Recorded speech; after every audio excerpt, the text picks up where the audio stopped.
जो कि MCQ आए हुए हैं। तो हमारा जो पहला क्वेश्चन है वो ये है कि यदि सदिश 2i cap plus j cap plus k cap और i cap minus 4j cap plus lambda k cap परस्पर लंब है तो लैम्डा का मान ज्ञात कीजिए। तो जब कोई सदिश परस्पर लंब होते हैं तो वहाँ पर थीटा का मान जो होता है वो 0 डिग्री होता है। तो यहाँ पर हमारा जो सदिश दिया गया है इन्हें हम परस्पर, यहाँ पर हम एक को एक सदिश ए और दूसरे को सदिश बी मान लेते हैं। माना सदिश ए को हमने मान लिया 2i cap plus j cap plus k cap, और सदिश बी हमारा हो गया i cap 4j cap plus k lambda k cap. तो यहाँ पर हमारा सदिश ए डॉट सदिश बी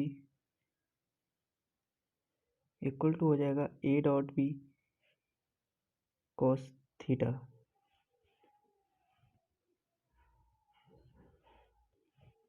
तो यहाँ पर हमारा सदिश ए जो हमें दे रखा था वो था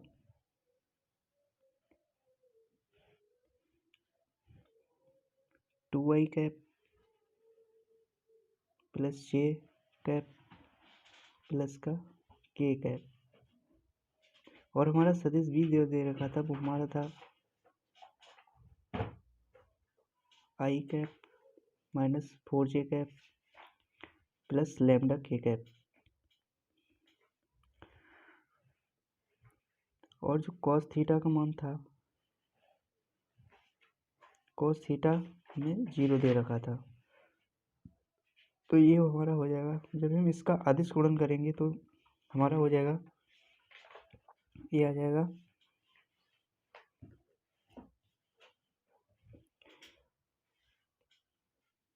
ये हमारा हो गया 2i कैप की गुणा i कैप से होगी तो ये हमारा आ जाएगा 2, j cap minus 4j cap की गुणा होगी तो ये हमारा आ जाएगा 4, और k कैप और प्लस के लैम्डा k कैप की गुणा होगी तो ये हमारा आ जाएगा लैम्डा, और कॉस 0 का मान होता है 1। तो ये हमारा हो गया 2 minus 4 minus 2 plus lambda equal to 1, ये हमारा 1 हो गया। तो ये हमारा हो गया लैम्डा माइनस 2, तो ये हमारा आ जाएगा लैम्डा इक्वल टू 2। तो इसका हमारा ऑप्शन बी सही हो जाएगा। नेक्स्ट क्वेश्चन जो है हमारा ये है कि समाकलन x e की पावर x dx का मान कितना होगा ज्ञात करना है। तो यहाँ पर हमारा हम देखते हैं समाकलन x e की पावर x dx। तो यहाँ पर हम खंडसा समाकलन का उपयोग करेंगे। खंडसा, तो यहाँ पर हमारा हो जाएगा ये खंडसा समाकलन में हमारा होता है प्रथम फलन दूसरे का समाकलन माइनस समाकलन पहले का अवकल गुणांक दूसरे का समाकल गुणांक तथा पूरे का समाकलन। तो यहाँ पर हम करते हैं तो ये हमारा होगा प्रथम फलन दूसरे का समाकलन होगा e की पावर x का समाकलन e की पावर x माइनस समाकलन प्रथम का अवकल गुणांक दूसरे का समाकल गुणांक तो पूरे का समाकलन। तो ये हमारा हो जाएगा x e की पावर x माइनस e की पावर x का समाकलन dx।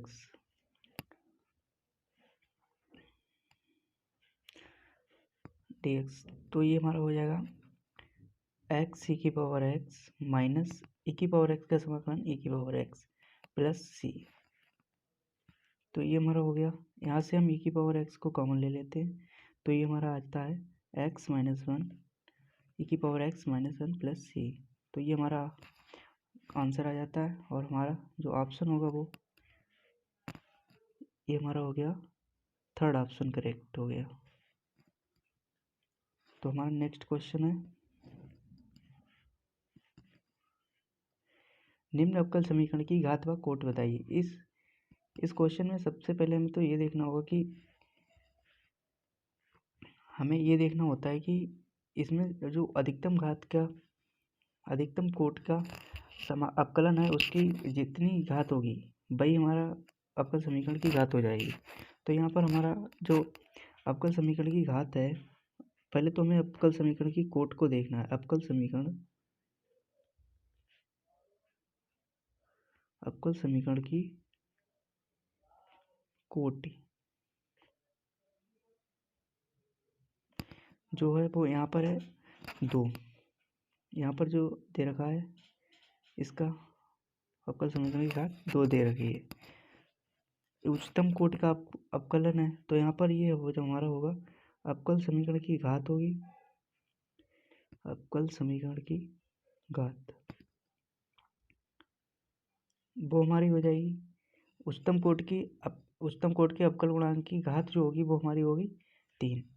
तो यहाँ पर ये हमारा क्वेश्चन का आंसर हो गया, क्योंकि इसके विकल्प दिए नहीं थे तो मैंने ऐसे ही करा दिया। तो हमारा नेक्स्ट क्वेश्चन है, इसमें भी हमें अवकल समीकरण की घात ही ज्ञात करनी है।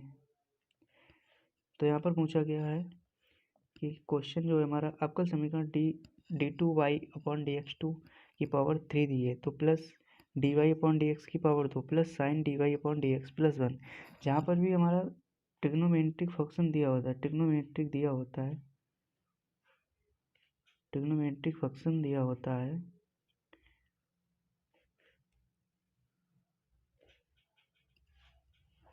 तो वहाँ पर हमारी जो होती है अवकल समीकरण की घात परिभाषित नहीं होती है, या हम बोलते हैं शून्य होती है।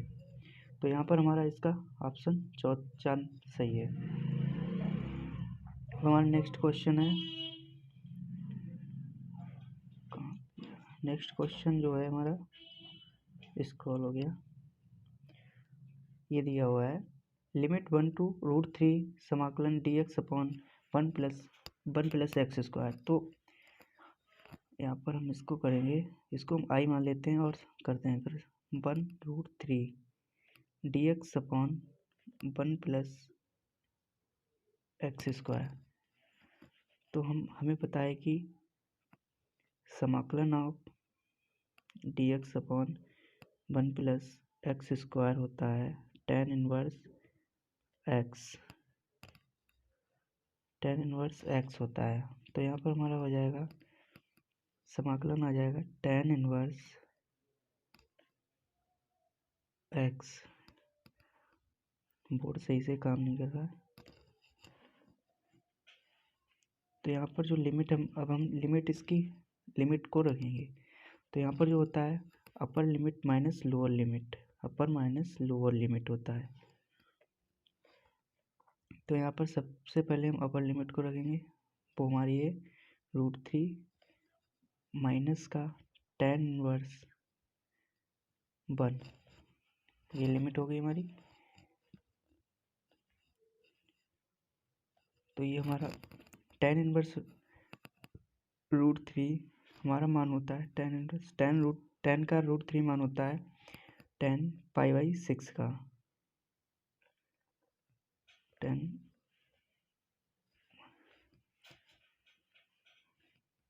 π/3 का, tan π/3 का। बोर्ड सही से काम नहीं कर रहा। माइनस और tan जो एक मान होता है वो tan इनवर्स tan π/4 का होता है। नेक्स्ट पेज पर देखेंगे तो हमारा जो होता है tan inverse tan theta equal to theta होता है। तो यहाँ पर हमारा दे रखा है tan inverse tan π/3 minus tan inverse tan π/4। तो ये हमारा हो जाएगा tan inverse tan pi by 3 minus tan inverse tan pi by 4, तो ये हमारा जाएगा pi by 3 minus pi by 4। इसका हम एलसीएम लेंगे तो हो जाएगा 12, एलसीएम 12 हो जाएगा, 3 चौक 12 हो जाएगा, 4 पाई माइनस 3 पाई, तो ये हमारा आ जाएगा पाई बाई 12। तो इसका हम करेक्ट ऑप्शन देखते हैं कौन सा है। इसका करेक्ट ऑप्शन है डी। अब हमारा नेक्स्ट क्वेश्चन है,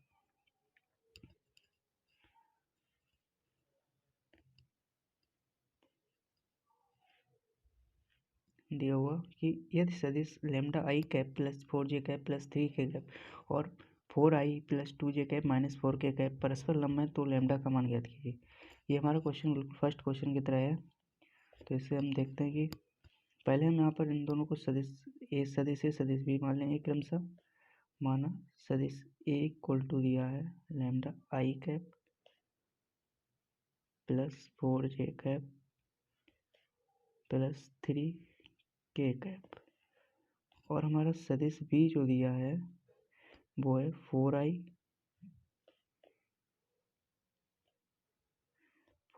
प्लस 2j माइनस का 4k कैप। तो यहाँ पर परस्पर लंब दिया तो थीटा इक्वल टू तो 0 हो गया, थीटा इक्वल टू 0 हो जाएगा। तो अब हम इसका अदिश गुणन निकालेंगे तो हमारा जो लेमडा का मान है वो आ जाएगा। तो हमारा यहाँ पर अदिश गुणन करते हैं, lambda I plus 4j cap plus 3k cap plus का 4i सॉरी पर डॉट प्रोडक्ट होगा प्लस का 2j cap minus 4k cap और cos 0 का मान 1 हो गया। मैं डायरेक्ट लिख दे रहा हूँ।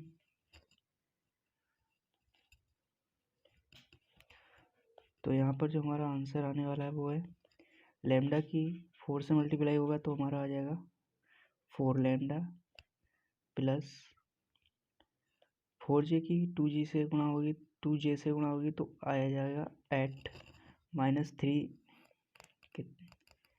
यहाँ पर हमारा दे रखा था प्लस 3k कैप और 3k कैप और माइनस का 4k कैप, तो ये हमारा हो जाएगा माइनस का 12, और इसे हम निकालते हैं 4 लेमडा माइनस का 8 और माइनस 12, 8 और माइनस 12 में से 8 गए तो हमारा बचेगा -4। तो ये 4 लेमडा इक्वल टू हो गया 4 से 4 कट गया तो लेमडा इक्वल टू आ गया 1। तो हमारा ऑप्शन जो है वो इसका डी ऑप्शन, चौथा वाला ऑप्शन सही है। तो हमारा नेक्स्ट क्वेश्चन है,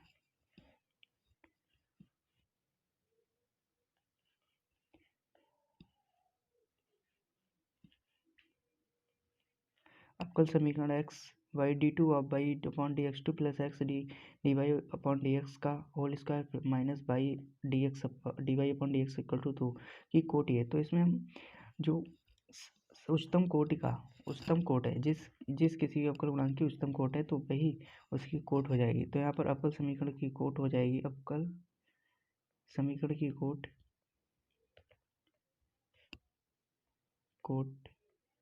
जो दी गई है वो 1 है। तो यहाँ पर ये जो दिया है इसकी कोट पूछिए ना, सॉरी मैं हाथ लिख दिया मैंने।